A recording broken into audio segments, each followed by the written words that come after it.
Welcome to Telugu current affairs. ఈ రోజు మనం అక్టోబర్ 20కి సంబంధించిన ఈనాడు ఎడిటోరియల్ అనాలిసిస్ చూస్తున్నాం. దేశంలో కొరవడుతున్న సమాఖ్య స్ఫూర్తి, రాష్ట్రాలకు పన్ను వాటాల్లో మరియు జిఎస్టి చట్టం అమల్లో కేంద్రం ఏకపక్ష నిర్ణయాలు అనే టాపిక్ గురించి మాట్లాడుకోబోతున్నాం. సో రాబోయే ఏపీపీఎస్సీ గ్రూప్ 1 మెయిన్స్ కి సంబంధించి అటు పాలిటీలో ఇటు ఎకానమీలో రెండిట్లో కూడా క్వశ్చన్ ఫ్రేమ్ అవ్వడానికి అవకాశం ఉన్న ఏరియా ఇది. సో ప్రధానంగా ఏంటంటే ఈరోజు పెద్ద మొత్తంలో దేశంలో చర్చ అనేది జరుగుతుంది. రాష్ట్రాలకి సంబంధించిన అధికారాలని కేంద్రం హస్తగతం చేసుకుంటోంది, రాష్ట్రాలకి రావాల్సిన పన్ను వాటాల్లో కేంద్రం కోత విధిస్తోంది అనే వివిధ అంశాలపై చర్చ అనేది జరుగుతోంది. సో ప్రధానంగా ఈ చర్చ ఎక్కడికి దారితీస్తుంది అంటే భారత రాజ్యాంగంలో ఉన్న సమాఖ్య స్ఫూర్తి అనేది కోల్పోతోంది అని చెప్పేసి అంటున్నారు. యాక్చువల్ గా భారత రాజ్యాంగంలో సమాఖ్య అనే పదం ఎక్కడ వాడలేదు. భారత రాజ్యాంగంలో యూనియన్ అనే పదం వాడారు, అంటే భారతదేశం రాష్ట్రాల యూనియన్ అనే పదం వాడారు. కానీ రాజ్యాంగ నిపుణులు చెప్పిన అంశం ఏంటంటే భారతదేశాన్ని పాక్షిక సమాఖ్యగా అభివర్ణించారు. అంటే రాష్ట్రాలకి కూడా కొన్ని అధికారాలు కల్పించబడ్డాయి, కేంద్ర రాష్ట్రాల మధ్య అధికారాల విభజన అనేది జరిగింది అని చెప్పేసి భారతదేశాన్ని పాక్షిక సమాఖ్యగా వర్ణించారు. అయితే కేంద్రానికి ఉన్న అధికారాల కంటే రాష్ట్రానికి ఉండే అధికారాలు కొద్దిగా తక్కువ మొత్తంలో ఉండవచ్చు. కానీ భారతదేశం అనేది వాస్తవంగా చూస్తే ఒక సమాఖ్య స్ఫూర్తి కలిగిన దేశం అని చెప్తారు. అయితే ఈ రోజు కేంద్ర ప్రభుత్వం తీసుకుంటున్న వివిధ నిర్ణయాలు అనేవి ఈ సమాఖ్య స్ఫూర్తిని తగ్గించేలా ఉన్నాయి అని చెప్పేసి నిపుణులు అంటున్న పరిస్థితి. సో ఈ క్రమంలో రెండు అంశాలని మనం ఈరోజు ప్రధానంగా డిస్కస్ చేయబోతున్నాం. ఒకటి కేంద్ర రాష్ట్రాల మధ్య నిధుల పంపిణీకి సంబంధించి, రెండవ అంశం జిఎస్టి చట్టం అమలుకి సంబంధించి. సో జిఎస్టి చట్టం అమలుకి సంబంధించి ఆల్రెడీ మనం ఒక 10 days back act of God పేరుతో జిఎస్టిలో రావాల్సిన వాటా ఏదైతే ఉందో, రాష్ట్రాలకు రావాల్సిన వాటా, ఆ వాటాని కేంద్రం తగ్గించేస్తోంది అని చెప్పేసి ఒక ఎడిటోరియల్ లో డిస్కస్ చేశాం. సో మళ్ళీ ఈ రోజు దాన్ని బ్రీఫ్ గా మనం డిస్కస్ చేసే ప్రయత్నం చేద్దాం. సో ప్రధానంగా ఈ రోజు ఏంటంటే నిధుల పంపిణీకి సంబంధించిన అంశాన్ని గురించి డీప్ గా డిస్కస్ చేద్దాం. సో ప్రధానంగా చూస్తే ఈ రోజు భారతదేశంలో కరోనా వైరస్ వల్ల పెద్ద మొత్తంలో భారతదేశ ఆర్థిక వ్యవస్థపై తీవ్ర ప్రభావం పడింది. ఆ ప్రభావం ఏ విధంగా ఉంది అంటే రాబోయే 5 సంవత్సరాల వరకు కూడా ప్రభుత్వాలకి వచ్చే పన్ను ఆదాయాలు, ప్రభుత్వాలకు వచ్చే ఆదాయాల పైన అనిశ్చితి నెలకొన్న పరిస్థితి ఉంది అని చెప్పేసి అంటున్నారు. అయితే భారతదేశంలో కేంద్ర రాష్ట్రాల మధ్య పన్ను ఆదాయాలను పంపిణీ చేయడానికి ప్రతి 5 సంవత్సరాలకు ఒకసారి ఆర్థిక సంఘం అనేది ఏర్పాటు చేయబడుతుంది. సో ఈ ఆర్థిక సంఘం యొక్క ప్రధాన విధి ఏంటంటే కేంద్ర రాష్ట్రాల మధ్య పన్ను వాటాల పంపిణీ. అయితే ఈ ప్రస్తుతం ఆర్థిక సంఘం 15వ ఆర్థిక సంఘం. సో ఈ 15వ ఆర్థిక సంఘానికి చైర్మన్ గా ఉంది ఎన్కే సింగ్ గారు. సో ఈ 15వ ఆర్థిక సంఘం యొక్క కాల పరిమితి ఏంటంటే యాక్చువల్ గా 2020 నుంచి 2025. సో 5 సంవత్సరాల కాలానికి. అయితే ఈ 2020 నుంచి 2025 మధ్య 5 సంవత్సరాల కాలానికి పన్ను వాటాల గురించి 2019 సంవత్సరంలోనే నివేదిక సమర్పిస్తుంది ఈ ఆర్థిక సంఘం. సో ఆ నివేదిక ఆధారంగా రాబోయే 5 సంవత్సరాల కాలానికి పన్ను వాటాలు ఈ విధంగా ఉంటాయని చెప్పేసి అనౌన్స్ చేస్తారు.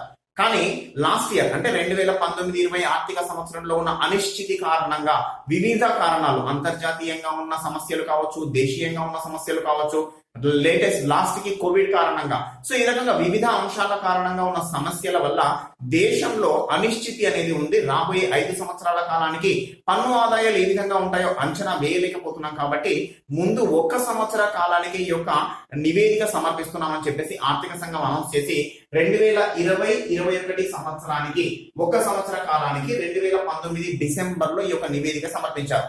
మళ్ళీ అప్పుడే చెప్పిన అంశం ఏంటంటే ఈ 1 సంవత్సర కాలానికి ఇప్పుడు సమర్పించాము, నెక్స్ట్ 5 years అంటే 2021 నుంచి 26 మధ్య కాలానికి సంబంధించిన నివేదికను 2020 అక్టోబర్ చివరి కల్లా సబ్మిట్ చేస్తాము అని చెప్పేసి ఈ యొక్క ఆర్థిక సంఘం అనేది అనౌన్స్ చేసింది.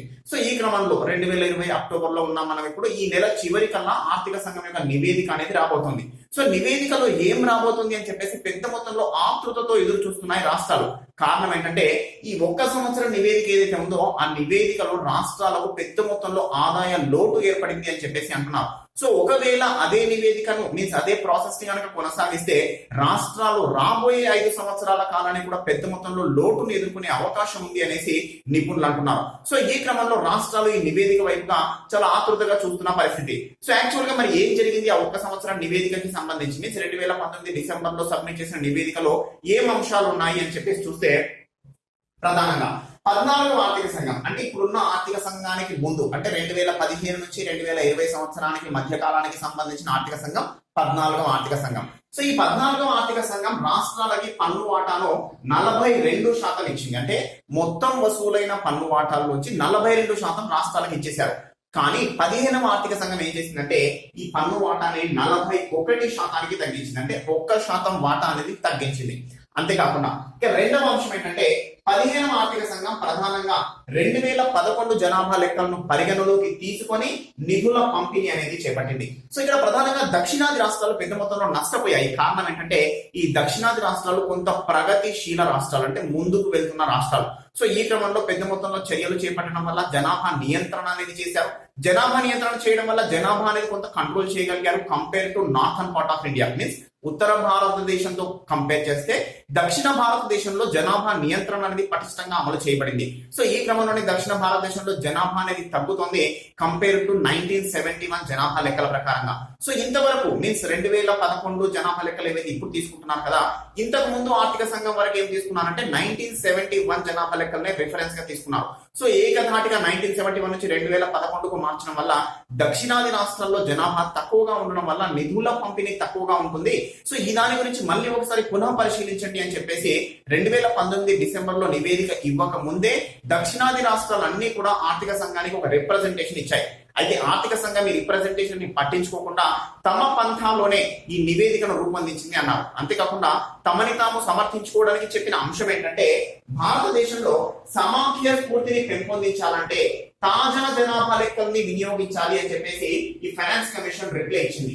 సో ఈ క్రమంలో ఏం జరిగిన అంశం ఏంటంటే దక్షిణాది రాష్ట్రాల్లో ఒక తమిళనాడు రాష్ట్రానికి మాత్రమే నిధులు పెరిగాయి, మిగతా అన్ని రాష్ట్రాలకు పెద్ద మొత్తంలో నిధులు తగ్గిపోయాయి అని చెప్పేసి అంటున్నారు. సో ప్రధానంగా చూస్తే 1.96% నిధులు తగ్గిపోయాయి దక్షిణాది రాష్ట్రాలకు.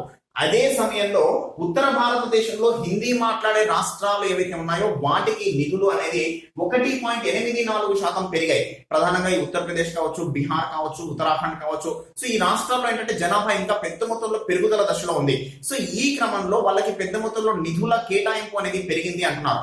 అయితే ప్రధానంగా ఈ నిధుల కేటాయింపుకి ఒక జనాభాని ప్రాతిపదికగా తీసుకుంటారంటే లేదు, చాలా అంశాలు ఉన్నాయి. సో చూస్తే ఏమేమి ఉంటాయని రాష్ట్రాల పన్ను ఆదాయాల పంపిణీకి రిఫరెన్స్ ఏంటంటే 1 జనాభా, 2 రాష్ట్ర విస్తీర్ణం, 3 అటవీ ప్రాంతం, పర్యావరణం, ఆదాయ వ్యత్యాసం, జనాభా నియంత్రణ, పన్ను వసూలు సామర్థ్యం. సో ఈ విధంగా వివిధ అంశాల ప్రాతిపదికన ఈ పన్ను ఆదాయాలు అనేవి పంచబడతాయి రాష్ట్రాల మధ్య.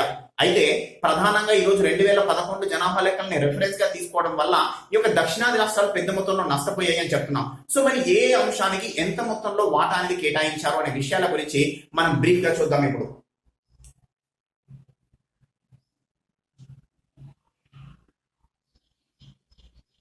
సో ప్రధానంగా ఏ అంశాలకు ఎంత మొత్తంలో వాటాను కేటాయించారు నిధుల కేటాయింపులు అని చెప్పేసి చూస్తే మొదటి అంశము ఆదాయ వ్యత్యాసానికి సంబంధించి.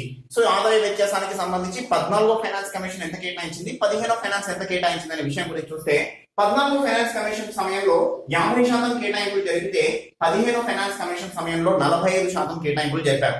సో ఈ ఆదాయ వ్యత్యాసం అని అంటే మనం ఇండైరెక్ట్ గా అర్థం చేసుకోవాల్సింది తలసరి ఆదాయం. సో రాష్ట్రంలో ప్రజల్లో తలసరి ఆదాయం ఏ విధంగా ఉంది అనే అంశాన్ని ఇక్కడ ప్రాతిపదికగా తీసుకుంటారు. ఇక రెండవ అంశం చూస్తే 1971 కి సంబంధించిన జనాభా. సో 14వ ఫైనాన్స్ కమిషన్ దీనికి 17.5% వెయిటేజ్ ఇస్తే 15వ ఫైనాన్స్ కమిషన్ దీన్ని పరిగణలోకి తీసుకోలేదు.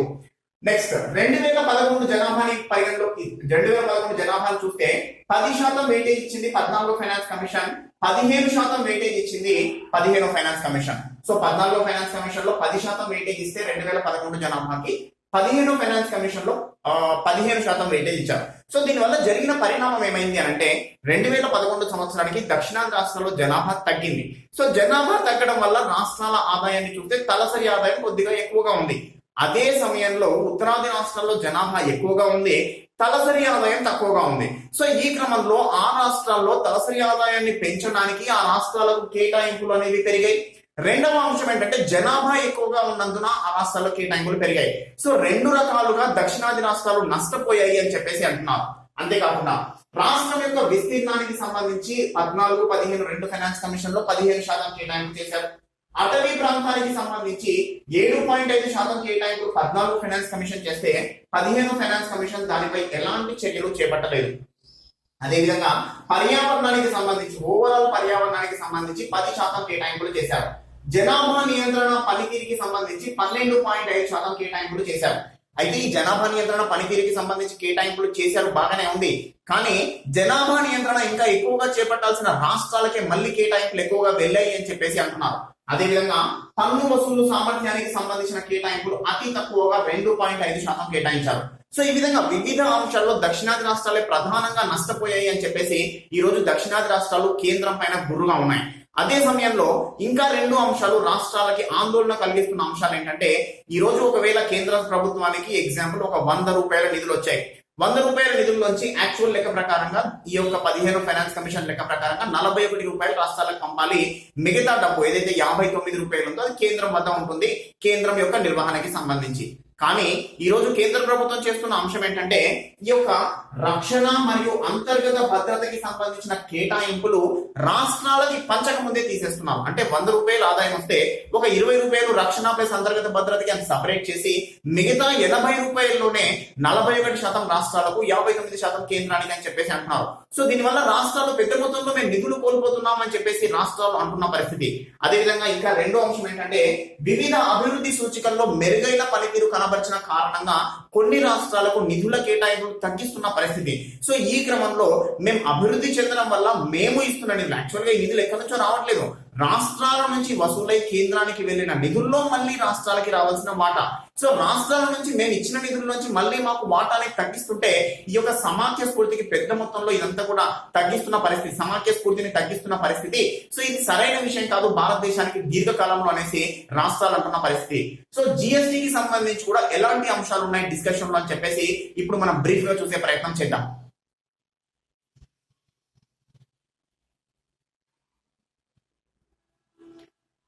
సో ఈరోజు సమాఖ్య స్ఫూర్తికి తగ్గిస్తున్న 2వ అంశంగా మనం చర్చిస్తుంది జిఎస్టికి సంబంధించి.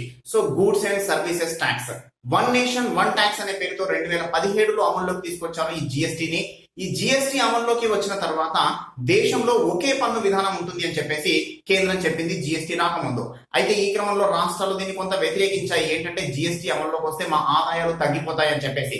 సో దీనికి ప్రతిగా కేంద్రం చేసిన అంశం ఏంటంటే, జిఎస్టి చట్టంలో రాబోయే 5 సంవత్సరాల వరకు జిఎస్టి అమలు చేసిన కారణంగా ఏదైనా రాష్ట్రానికి నష్టం వస్తే ఆ యొక్క నష్టాన్ని కేంద్రం భరిస్తుంది అని చెప్పేసి ఈ యొక్క జిఎస్టి చట్టంలో చేర్చారు. అంతేకాకుండా ప్రతి సంవత్సరం రాష్ట్రాల యొక్క గ్రోత్ రేట్, పన్ను గ్రోత్ రేట్ ని 14% అంచనా వేస్తూ ఆ లోటును భర్తీ చేస్తామని చెప్పేసి కేంద్రం హామీ ఇచ్చింది. సో కేంద్రం ఎప్పుడైతే ఈ హామీ ఇచ్చిందో ఆ హామీకి అనుగుణంగా అన్ని రాష్ట్రాలు దీనికి ఆమోదం తెలిపాయి, జిఎస్టి అనేది అమల్లోకి వచ్చింది.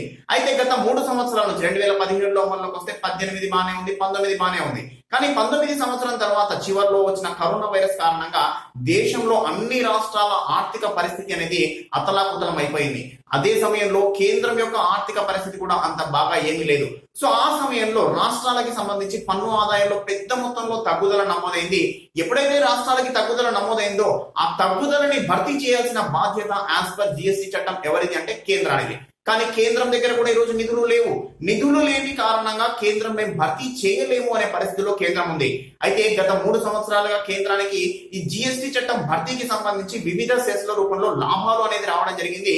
ఈ లాభాలనైనా కనీసం రాష్ట్రాలకు పంచి ఉంటే బాగుండేది అనేసి నిపుణులు అంటున్నారు. అయితే ఏది ఏమైనప్పటికీ యాజ్ పర్ చట్టం కేంద్రం రాష్ట్రాలకి ఈ లోటును భర్తీ చేయాల్సిన బాధ్యత ఉంది. కాబట్టి కేంద్రం చెప్తున్న అంశం ఏంటంటే, 1.1 లక్షల కోట్లు అప్పుగా తీసుకొచ్చి రాష్ట్రాలకు మేము ఇస్తామో ఈ యొక్క అంశంపై మీన్స్ ఏదైతే అప్పుగా ఇచ్చామో ఆ అప్పు పైన ఉన్న అసలును కేంద్రమే చెల్లిస్తుంది, వడ్డీని మాత్రం రాష్ట్రాలు చెల్లించుకోవాలి అనేసి కేంద్రం ఒక నిబంధన రూపొందించింది.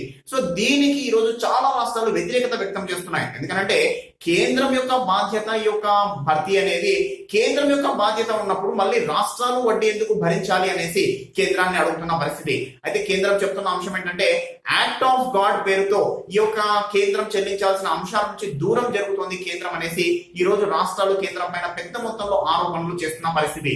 అయితే ప్రధానంగా యాక్చువల్ గా కేంద్రం ఈ రోజు రాష్ట్రాలకు చెల్లించాల్సిన మొత్తము 2.35 లక్షల కోట్లు. ఇంకా పూర్తి స్థాయిలో లెక్కలు గనక కడితే 3 లక్షల కోట్లకు దరిదాపుగా ఉండే అవకాశం ఉంది అంటున్నారు. కానీ 3 లక్షల కోట్లలో కేంద్రానికి యాక్చువల్ గా వచ్చింది ఎంతంటే 65,000 కోట్లు మాత్రమే. సో ఇంత పెద్ద మొత్తంలో తగ్గుదల నమోదవడానికి కారణమే కరోనా వైరస్. సో ఈ క్రమంలో కేంద్రానికే పన్ను ఆదాయం మీన్స్ కేంద్రం చెప్తున్న అంశం ఏంటంటే మాకే పన్ను ఆదాయం రాలేదు, యాక్ట్ ఆఫ్ గాడ్ పేరుతో దీంట్లో మొత్తం తగ్గిస్తాము అని చెప్పేసి కేంద్రం అడుగుతున్న పరిస్థితి. సో మొత్తం మీద ఏదో ఒకటి చేశారు, ఈ 1.1 లక్షల కోట్లకు తీసుకొచ్చారు. సో ఈ 1.1 లక్షల కోట్లైనా డైరెక్ట్ గా ఇస్తారంటే అది ఇవ్వకుండా బ్యాంకు ద్వారా రుణంగా ఇస్తాము అనేసి అంటున్నారు. సో ఇతర బ్యాంకు ద్వారా కావచ్చు, లేదంటే ఇతరత్ర అంశాల ద్వారా కావచ్చు, రుణంగా మాత్రమే ఇస్తాము అనేసి అంటున్నారు. అయితే ఈ క్రమంలో రాష్ట్రాలకి పెద్ద మొత్తంలో నిధుల లోటు ఏర్పడే అవకాశం ఉంది అంటున్నారు. యాక్చువల్ గా రాష్ట్రాలు బడ్జెట్ రూపొందించుకునే సమయంలో చేసే అంశం ఏంటంటే కేంద్రం నుంచి ఇంత మొత్తంలో పన్ను ఆదాయం వస్తుంది అనే ఉద్దేశంతో వివిధ ప్రోగ్రామ్స్ కి పన్ను కేటాయింపులు అనేవి చేస్తారు. కానీ కేంద్రం నుంచి వచ్చే మొత్తం అనేది పెద్ద మొత్తంలో తగ్గుదల నమోదైతే ఆ క్రమంలో రాష్ట్రంలో పరిపాలన డిస్టర్బ్ అయ్యే అవకాశం ఉంది అంటున్నారు నిపుణులు. అంతేకాకుండా ఈ జిఎస్టీ అనేది అమల్లోకి రాకముందు రాష్ట్రాలకి కొన్ని అధికారాలు ఉండేవి. సేల్స్ ట్యాక్స్, ఈ సేల్స్ ట్యాక్స్ పైన రాష్ట్రాలకి అధికారం ఉండేది. అవసరం ఉన్నప్పుడు కొద్దిగా సేల్స్ ట్యాక్స్ పెంచుకొని ఆదాయాన్ని పెంచుకునేవి రాష్ట్రాలు. కానీ ఎప్పుడైతే జిఎస్టీ అమల్లోకి వచ్చిందో ఆ యొక్క సేల్స్ ట్యాక్స్ పైన రాష్ట్రాలకి అధికారం లేకుండా పోయింది. అంతేకాకుండా ఈ జిఎస్టీకి సంబంధించి పన్ను రేట్లు ఏవైతే ఉన్నాయో వాటిలో ఏమైనా మాడిఫికేషన్స్ చేసుకోవడానికి అవకాశం ఉందా అంటే రాష్ట్రాలకు ఆ అధికారం కూడా లేదు. సో ఇప్పుడైతే మీన్స్ ప్రజెంట్ చూస్తే ఒక 5 సంవత్సరాల పాటు కేంద్రం ఈ లోటును భర్తీ చేస్తుంది అంటున్నారు. కానీ 5 సంవత్సరాల తర్వాత పరిస్థితి ఏంటి? సో ఈ రోజు కేంద్రం భర్తీ చేస్తున్న సమయంలోనే రాష్ట్రాలు ఇంత పెద్ద మొత్తంలో ఇబ్బందుల్లో ఉంటే ఒక 5 సంవత్సరాల తర్వాత మీన్స్ 2017 నుంచి 5 సంవత్సరాలు అంటే 2022 తర్వాత రాష్ట్రాలకి అప్పుడు ఏర్పడే లోటు ఉంటుంది కదా, దాన్ని ఎవరు భర్తీ చేస్తారో? అప్పటికి పెద్ద మొత్తంలో లోటు ఏర్పడుతూ ఉంటే ఆ లోటు కారణంగా వివిధ అంశాలన్నీ డిస్టర్బ్ అయ్యే పరిస్థితి ఉంటుంది రాష్ట్రాలకి అనేసి అంటున్నారు. అంతేకాకుండా సాధారణ పరిపాలన కూడా డిస్టర్బ్ అయ్యే అవకాశం ఉంది అంటున్నారు. కారణం ఏంటంటే కొన్ని రాష్ట్రాలకు 40% వరకు నిధులు తగ్గిపోయే అవకాశం ఉంది అంటున్నారు. సో ఇంత పెద్ద మొత్తంలో నిధుల తగ్గుదల కనుక నమోదైతే రాష్ట్రాల్లో వివిధ పరిపాలనకు సంబంధించిన వివిధ అంశాలు డిస్టర్బ్ అవుతాయి అంటున్నారు. సో ఈ క్రమంలో దేశంలో ఈరోజు జిఎస్టీకి సంబంధించి కేంద్రం తీసుకున్న కొన్ని ఏకపక్ష నిర్ణయాల కారణంగా రాష్ట్రాల్లో పెద్ద మొత్తంలో సమస్యలు ఉత్పన్నమయ్యే అవకాశం ఉంది అంటున్నారు. కొన్ని ఫెడరల్ కంట్రీస్ ని తీసుకుంటే ఆ ఫెడరల్ కంట్రీస్ లో ఉన్న విధంగా అంటే కేంద్రం రాష్ట్రానికి సంబంధించి జిఎస్టీ పన్ను వసూళ్లు పన్ను అమలు ఏ విధంగా ఉందో వాటిని పరిశీలించి మన జిఎస్టీ విధానంలో కూడా కొన్ని మార్పులు చేయాల్సిన ఆవశ్యకతని ఇప్పటికైనా కేంద్రం గుర్తించాలి అనేసి నిపుణులు సూచిస్తున్న పరిస్థితి.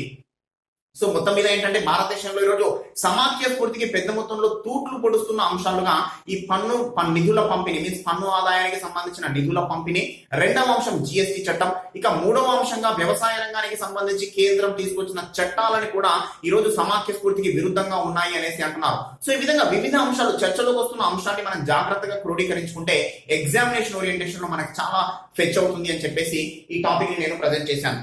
సో ఇదండి ఈ రోజు వచ్చిన ఎడిటోరియల్ అంశము. నెక్స్ట్ ఇంకో ఎడిటోరియల్ తో మళ్ళీ కలుస్తాను. Thank you.